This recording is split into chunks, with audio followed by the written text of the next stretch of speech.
20 years ago, one act changed my life. In that moment, that act helped me to change hundreds of lives and raise over £1 million in charitable funding. I'm going to show you tonight how it's possible and how one small act can be all it takes.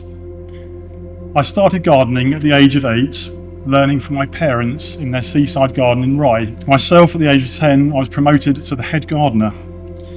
I took charge and I started to plan all of the areas, and I realised I liked being the boss from a young age. Plants taught me the power to transform your mindset and respect the natural world. Nature had embraced me. In 2007, over a beer with a good friend of mine, Andrew, I casually discussed the idea of rowing across the Indian Ocean. It was the start of me recognising the importance of getting the right people to join your team. From 2007 to 2009, the economy was on its knees and we had to raise over £100,000. People told us repeatedly that the hardest part was going to be to get to the start line. They were certainly right. 9 months before our row, we still hadn't secured enough funding to get to the start line. In desperation, one last effort, I headed up to London to a shipping conference where I met a chap called Mike. I hounded him for 3 months, every day, cool email. He finally agreed to be our title sponsor with a £25,000 sponsorship. This one act from Mike triggered all of the other companies and individuals to act. This one act from Mike meant our race was on. Now, the Indian Ocean is no joke. Within 24 hours, we were in serious trouble. We were caught in a tropical storm off the Abridged Islands. It was absolutely terrifying, and we were in real danger. So I picked up the sat phone and I called my brother Tom. Tom was eating his M&S sandwich on his lunch break in Dorking Park. We gave him our coordinates. We thought we could be lost at sea at this point. We both had to fight for our lives, and after 4 gruelling hours of rowing together throughout the night, Andrew and I miraculously managed to get ourselves off the Abridged. We were just 2 guys from Horsham who were well out of our depth. The days blurred into one: row, eat, sleep, repeat. It was relentless, knowing the scale of the challenge that we had 4,500 miles to row. At one point, we were hit by a 5-day storm. I had to teach myself how to deploy a sea anchor. On the 3rd day of that storm, at night, we heard an almighty slap.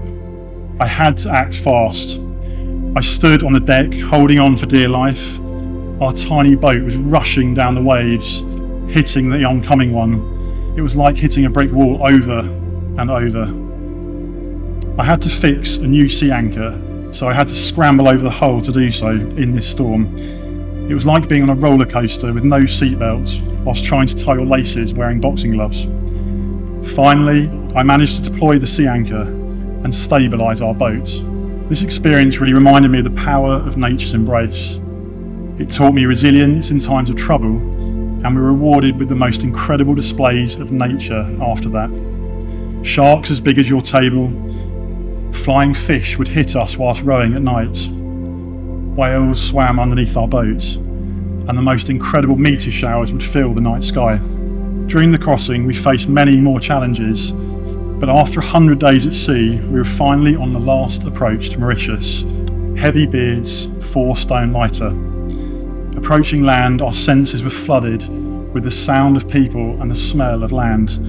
It was a shock after having been at sea for so long, and it signalled that our adventure was almost over. We both had one more challenge though ahead of us. We'd received a call telling us that the approach to Port Louis Harbour in Mauritius was very dangerous. So we both jumped onto the oars and rowed for 2 more hours. Blistered hands and sore backs, we could finally hear the sound from the harbour, celebrations and a drop in the current beneath our boat. We had made it. Flares were lit, beers opened, we'd broken 2 Guinness World Records. Now Mike, our main sponsor, had changed the course of my life. His act had enabled us to row an ocean, and it taught me many skills and lessons. I was more resilient, tenacious and driven. Mike's act was the springboard I needed to change lives, and that is exactly what I did. So in 2011, I moved to London and set up a charity with a friend of mine called James. Now, James is a smart cookie, Oxford grad, first in economics. We called our charity Streetscape. We based ourselves in Brixton in South London. The idea was to provide apprenticeships, horticultural apprenticeships, to 18 to 25-year-olds who were long-term unemployed. I took what I learned from Mike. I gave our time and funding, and we invested this in young people. We knew we could make a difference to their lives. Now, Brixton still does, and at the time had very high youth unemployment and crime rates.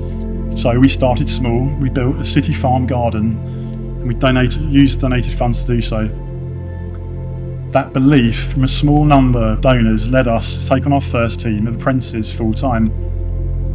Over the next 7 years, Streetscape became an award-winning social enterprise. We combined commercial work, building and maintaining gardens across London with proper education.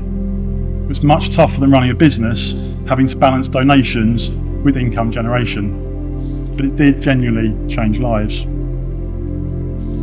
Cheyenne was one of our apprentices.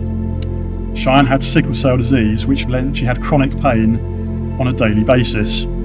She'd had a really tough start in life. Within 6 weeks of her joining us, her confidence was completely transformed.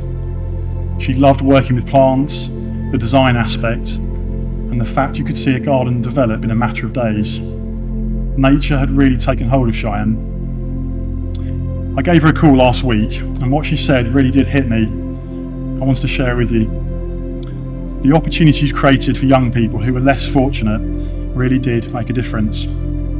Being 19 and unemployed in London was a nightmare, but Streetscape gave me the direction, the confidence, and the real skills to change my life. We did give Cheyenne the skills, and the proof was after graduating, she earned her place at the prestigious Kew Gardens. Cheyenne had made the first crucial steps to change her life. We also had some incredibly tough moments. They were part of the work of running a social enterprise in Brixton, part of the reality of trying to help people that society had given up on. I'm proud to say we never gave up on them. Within the 7 years that we ran Streetscape, we supported over 200 young people, and 80% success rate in them finding and sustaining employment afterwards. As a result, I was asked to carry the Olympic torch through South London as part of the London Olympics, something I was very proud of and the apprentice too. My long-term passion was set after this point. It's to get more young people involved in horticulture, and to keep that flame burning I needed a business, a vehicle to harness that vision. So in 2015 I got back in touch with Architectural Plants.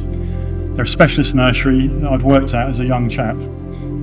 I had a great and long relationship with the founder, Angus. He was an amazing guy if you've met him before, eccentric plantsman.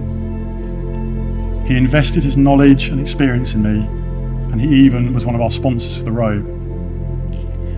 After rejoining the business and running it for 5 years, I eventually took over and finally became the boss. My 8-year-old child would have been very happy.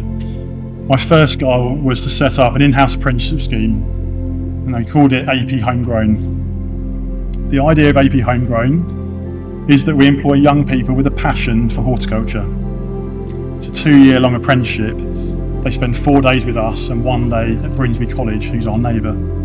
And our aim is to have over 15% of our workforce as apprentices. One standout story is James. I first met James after giving a talk at Brinsby.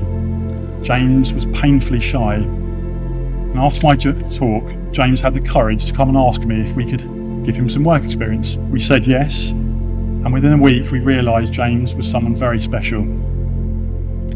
He's now one of our lead creative maintenance experts. He's a master clipper, and this year we chose James to work at Windsor Castle.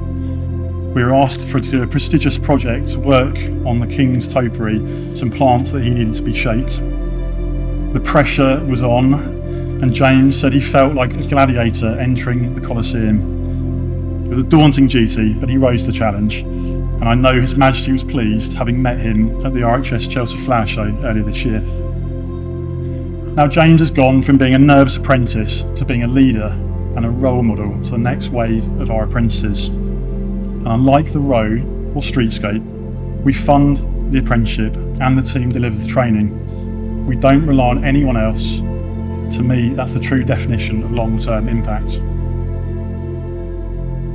Mike and Angus's belief at the start of my journey has led me to believe in people like Cheyenne and James. That seed of confidence led me to row an ocean and start a charity, Cheyenne to work at Kew Gardens, and James to clip plants for the King. Each time more people delivered and believed, and more lives were changed for the better. So how can we continue on this vein this evening? On your table, you should see a list of the floral arrangements that you can sponsor at next year's Festival of Flowers. The theme is Nature's Embrace. There are contact details in there if you do need to. We're very lucky this evening to see a glimpse of what's to come next year. So I'd like to say thank you very much to the team at Nordic Twigs for everything you've done, and all the displays on the table this evening. They're absolutely fantastic. Thank you. Look forward to seeing next year too. I'd also like to thank Rathbones Investment Management for their title sponsorship of the festival, and of course the Dean and all of his fantastic team for this evening. All monies raised tonight will go towards the valuable work of the Chichester Cathedral Trust. Now, given my competitive spirit, I'd love to see your generosity allow us to raise a record amount this year and next year. I've chosen to sponsor some arrangements that we made by students from both Plumpton and Farnborough College next year. Will you join me? Our small acts this evening will transform lives and communities. Ladies and gentlemen, my call to you tonight: act now to create a ripple effect. Act now to plant the seed for someone else's future. Thank you.